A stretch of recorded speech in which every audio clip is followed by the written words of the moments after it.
দর্শক বন্ধুরা, আজকে আমি রান্না করছি ট্যাংরা মাছের ঝাল।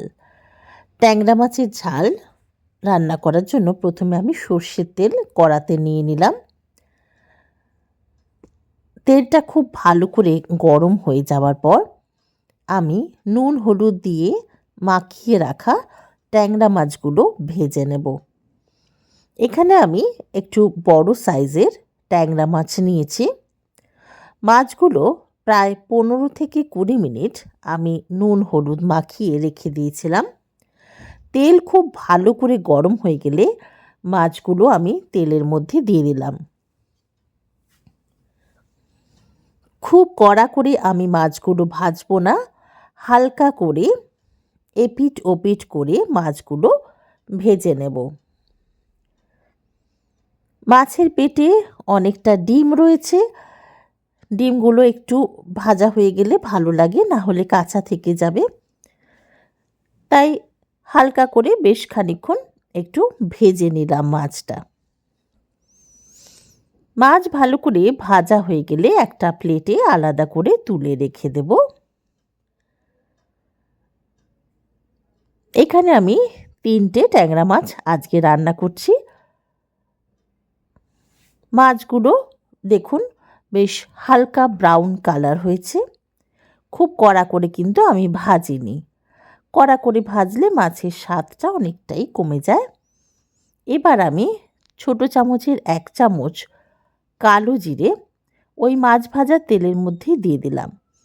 তার সঙ্গে কয়েকটা কাঁচা লঙ্কা চিড়ে দিয়ে দিলাম। কাঁচা লঙ্কা আপনারা আপনাদের স্বাদ মতো দেবেন। যে যেরকম ঝাল খেতে ভালোবাসেন সেরকমই ঝাল দেবেন। কালো জিরে কাঁচা লঙ্কা একটু ভাজা হয়ে গেলে একটা সুন্দর গন্ধ বেরোয়। তারপরে আমি একটা আলু লম্বা লম্বা করে কেটে রেখেছিলাম, সেটা আমি তেলের মধ্যে দিয়ে দিলাম। আলুটা খানিকক্ষণ আমি একটু ভেজে নেব। আলু যখন হালকা ভাজা হয়ে যাবে তখন কুচো করে রাখা টমেটো আমি দিয়ে দিলাম। একই সঙ্গে আলু আর টমেটো একটু ভালো করে নাড়াচাড়া করে নেব।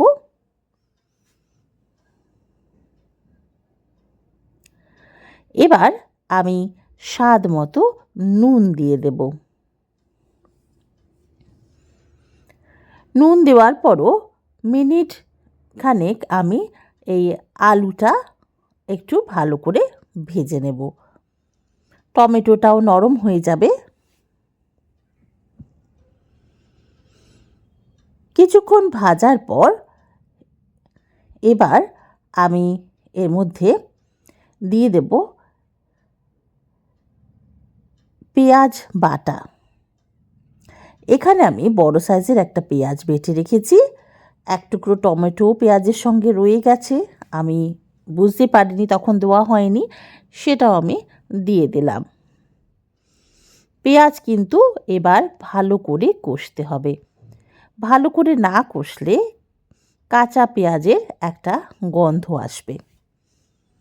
বেশ খানিকক্ষণ আমি ভেজে নেব যতক্ষণ না পেঁয়াজের কাঁচা গন্ধটা চলে যায়। এবার আমি গুঁড়ো মশলা দিচ্ছি। ছোট চামচের 1 চামচের হলুদ গুঁড়ো, ছোট চামচ 1 চামচ লঙ্কা গুঁড়ো, 1 চামচ জিরে গুঁড়ো আর 1 চামচ ধনে গুঁড়ো দিয়ে দিলাম। মশলাগুলো কিন্তু আমি আরও কিছুক্ষণ কষাবো।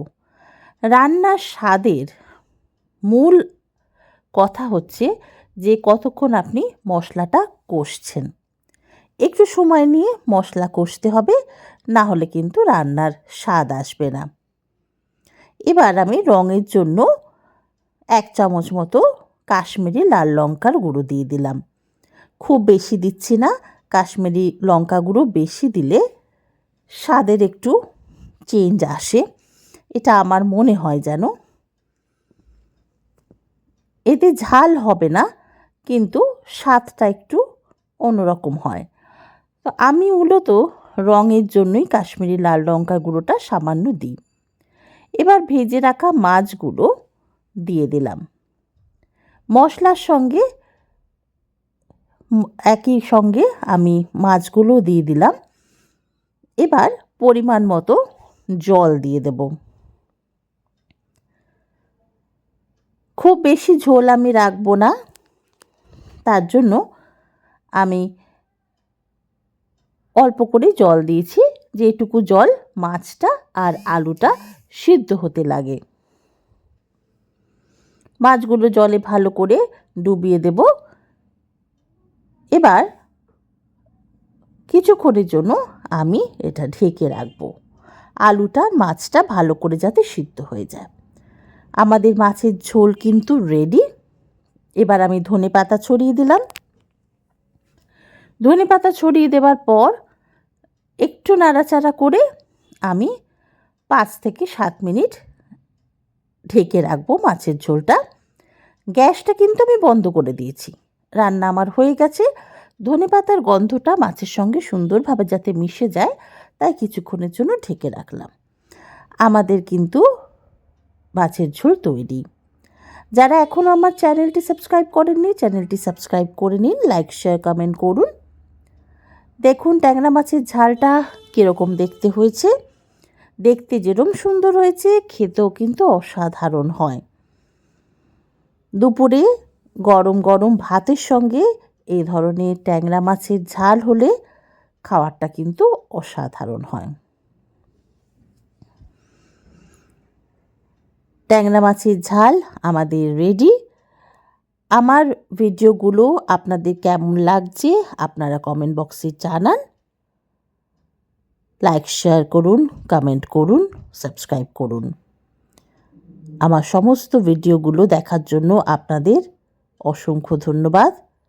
আর এতক্ষণ আমার সঙ্গে থাকার জন্য আপনাদের অসংখ্য ধন্যবাদ।